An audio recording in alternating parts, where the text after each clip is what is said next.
Hello everyone, my name is Jaromir and today I'm going to be showing you how to make this 1 by 1 by 1 Rubik's Cube.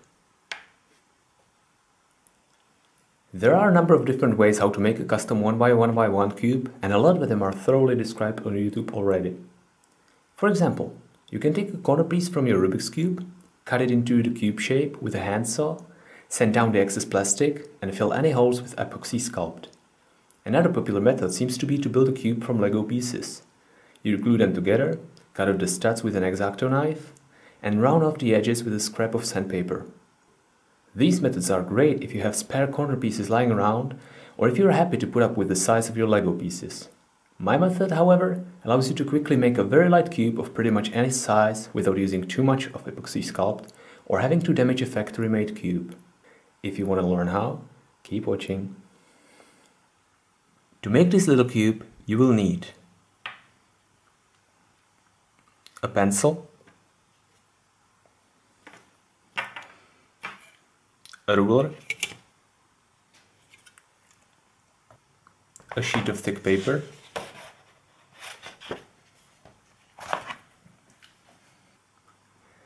an X-Acto knife, a utility knife, or a pair of scissors,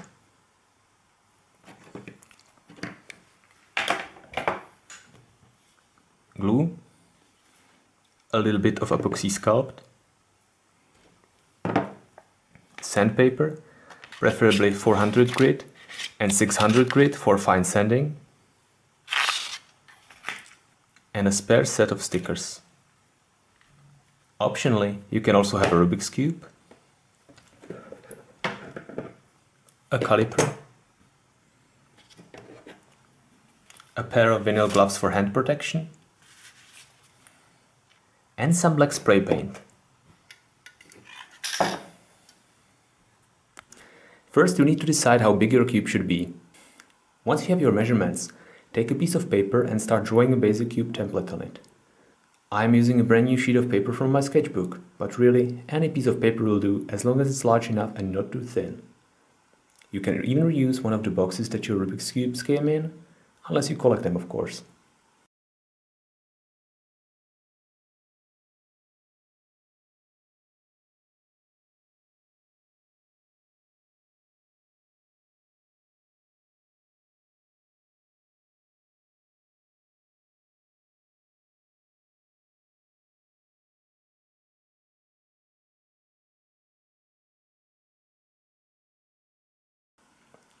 When you have the template, take a knife or pair of scissors and start cutting it out.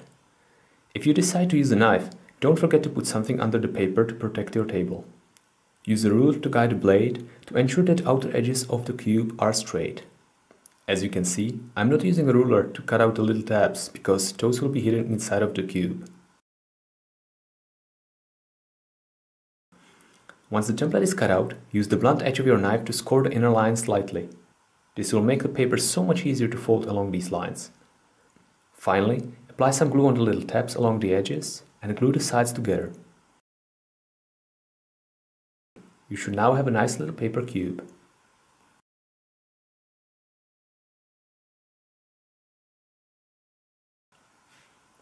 Before you apply epoxy sculpt on it, measure equal portions of parts A and B and keep mixing them together for 2 or 3 minutes until the color of the substance is uniform again.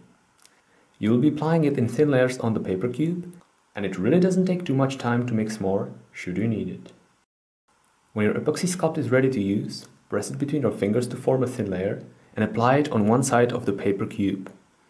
Use a knife to cut the excess. Repeat this process for all 6 sides. At this point, you don't need to worry if the sides are uneven or not flat at all.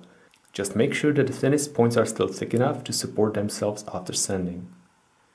When you're happy with your cube, put it on a flat surface and let it harden for 24 hours.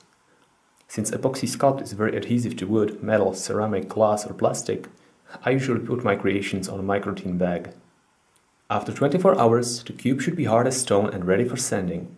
Take a piece of sandpaper and start sanding your cube down on each side until all sides are perfectly flat and even. I start with 400 grit, and once I'm happy with the surface, I switch to 600 grit to smoothen it up. Then I use the same method to round off the edges and corners. Note that you should really be wearing a protective dust mask while doing this. As you can probably see, I also prefer wet sanding because it produces less airborne dust and especially with the 600 grit makes the finished surface even smoother. Once you're happy with it, wash the cube under running water. Let it dry and, if you wish, spray paint it.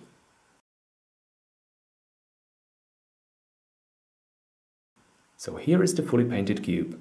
I apologize for not recording the actual process, but I was doing it outside and overnight and I wasn't able to get enough light there. Anyway, I applied 3 coats of black paint on each side, letting it dry for 30 minutes after each coat. Now that the cube is finished, the only thing that's left to be done is putting on stickers. To do so, I like to use a blade to peel the stickers off from the sticker sheet and then position it over the cube.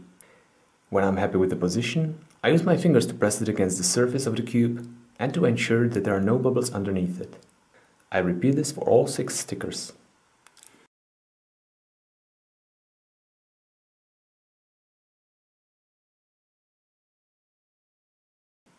And here is the finished handmade 1x1x1 Rubik's Cube. I hope yours turned out even better than mine and that you enjoyed making it. If you found this tutorial helpful, don't forget to let me know in the comment section below, and if not, let me know why so that I can improve for the next time.